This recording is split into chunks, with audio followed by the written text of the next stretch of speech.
My name's Lindsay McRae. I'm the Centre Coordinator at Tower House, which is a support centre for older isolated people in Brighton and Hove, and also for people with a diagnosis of dementia and those who care for them.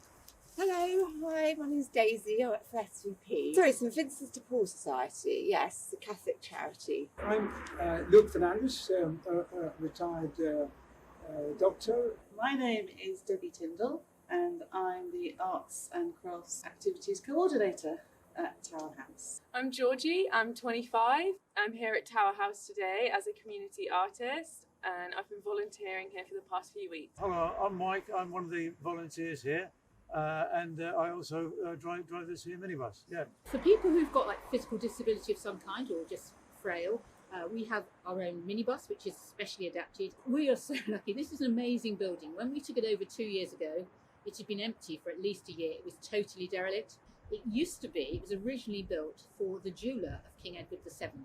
Tower House, we've had this building for just over, I think, 2 or 3 years now, and we basically have people suffering from dementia isolation coming in to see us.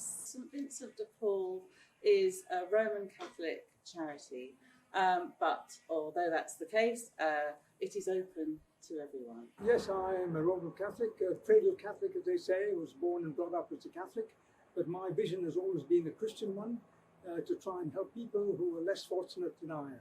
People tend to have the view of St Vincent de Paul Society that we only help Catholics. Nothing could be further from the truth. We're an absolutely huge charity that unfortunately many people haven't heard about. It's really great actually. We had a really interesting conversation in a class here yesterday.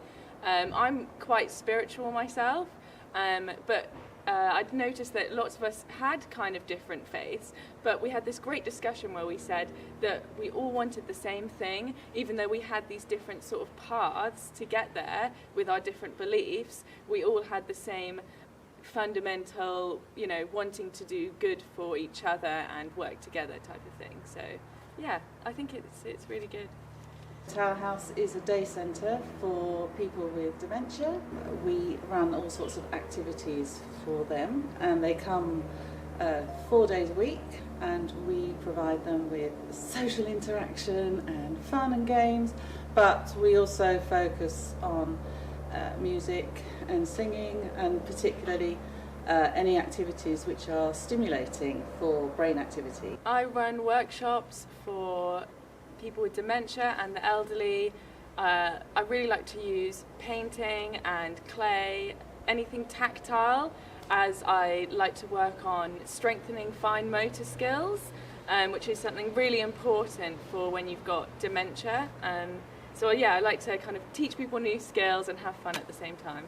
We sort of entertain them, they have a lovely fresh cooked meal, and then some form of entertainment in the afternoon. What we used to do was have lunch for 30 people 3 or 4 days a week.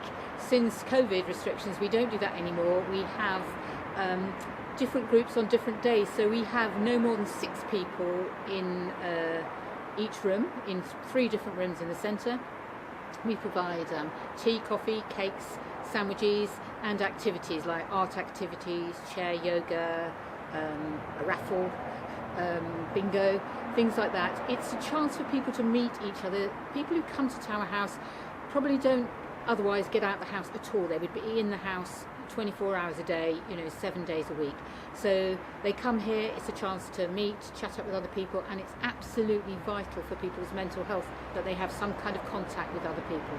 Our guests are over 70, indeed most of our volunteers are over 70. I would say that virtually none of them have the internet, and therefore they were unable to book a supermarket delivery. So we immediately changed our order from the food deliveries we normally get from Fairshare into more tinned goods and long life goods, and we put together essential food parcels for everybody, and our volunteers started delivering food parcels. I mean, unfortunately, as soon as we went into lockdown in March, we had to close. So I have been working alone in Tower House organising food pack parcels. So it's been quite odd working in such a big old building that's normally full up with people, working by myself since March. But no, it's been, everyone, the food parcels have gone down really well. It's a very good way to keep in contact with our guests, just to check that they are okay. It's not just about food, they are okay if there's any other issues. Well, at the moment, because of the restrictions, we can't really have a group more than 6 turning up, so that's got to include for carers and myself, so it's just small groups at the moment. I think the most important thing is with the guests, we've encouraged them to try and come out, get a bit of confidence and stuff, and they've just gained that, and now we don't want that sort of to disappear, you know.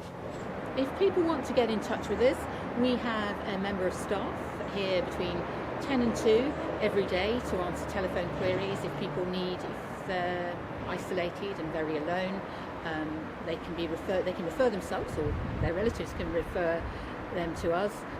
We will answer the phone, we will chat to you about what you need, what your situation is, and we will probably invite you along, if we're open, to one of our activity sessions, or if you need a food parcel, we will see if we can send you a food parcel.